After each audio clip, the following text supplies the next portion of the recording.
Valérie Bélanger a suivi son plan de match à la lettre et les résultats ont été très concluants samedi après-midi à Kingston alors qu'elle a pris le 3e rang chez les femmes au championnat universitaire canadien de cross-country.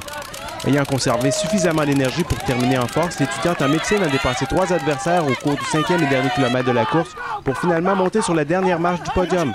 Un exploit qu'aucune autre athlète du Vert et Or avait réussi dans le passé. From the University of Sherbrooke, one of the most exciting finishes we've ever had here on the hill, Valérie Bélanger. Je suis vraiment impressionnée. Je ne pensais pas du tout faire ça. Hier soir, je visais un top 10, puis je trouvais que c'était réaliste comme objectif, mais pas. Je pensais pas. J'étais pas sûre à 100% dans le fond de moi de le faire, mais j'ai pris ça relax, j'ai été calme pendant la course, puis je me suis impressionnée. Là. Rendu quand il restait 1 kilomètre, là j'ai clenché. Dans le fond, j'étais 6e, puis je me suis dit, crème, je donne tout ce qui reste. J'ai quand même une chance de podium. Cette performance historique a permis à l'équipe féminine de l'Université de Sherbrooke de terminer au 14e rang au classement des universités participantes. Mélanie Hughes, 47e, Mireille Rodrigue, 69e, Sarah Baribeau, 79e, Sarah Grandmaison, 109e, Caroline Gendron, 113e et Marilyn Savard, 124e, complétaient l'alignement sherbrookois. Du côté masculin, le champion québécois Bagdad Rachem a dû se contenter d'une 14e position, lui qui avait amorcé le parcours de 10 km en trombe, en compagnie de ses coéquipiers du Vert et Or.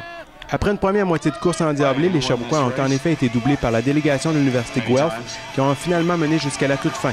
Cette année, contrairement un petit peu à l'expérience de l'année passée, on s'était dit qu'il faut être bien placé, il faut être avec le top 20 au niveau national. Donc nos 3 coureurs de tête ont pris position dans le top 20 dans les premiers kilomètres de la course. Pour certains, ça leur a joué un rôle important, donc la fatigue accumulée dans les premiers kilomètres ont laissé apporter une grosse fatigue plutôt à la fin de la course. Ennuyé par des engourdissements à une jambe au cours des derniers kilomètres, James Poulenc-Adovius a quant à lui terminé au 35e rang. Ferdinand Boudingo, 40e, Léopold Gaungou, 76e, Olivier Lavoie, 86e, Alexandre D, 96e et Tommy Dion, 113e, complétaient la formation de l'Université de Sherbrooke qui a finalement pris le 10e rang au classement cumulatif. De la façon dont on l'a fait, oui, c'était un petit peu trop rapide. Effectivement, ça nous a peut-être nui. On l'a senti parce que le parcours était fait de sorte qu'on commençait avec 3 montées. Et puis, déjà, avec une cadence rapide, ça taxe beaucoup le corps, surtout pour un 10 km qui est très, très long.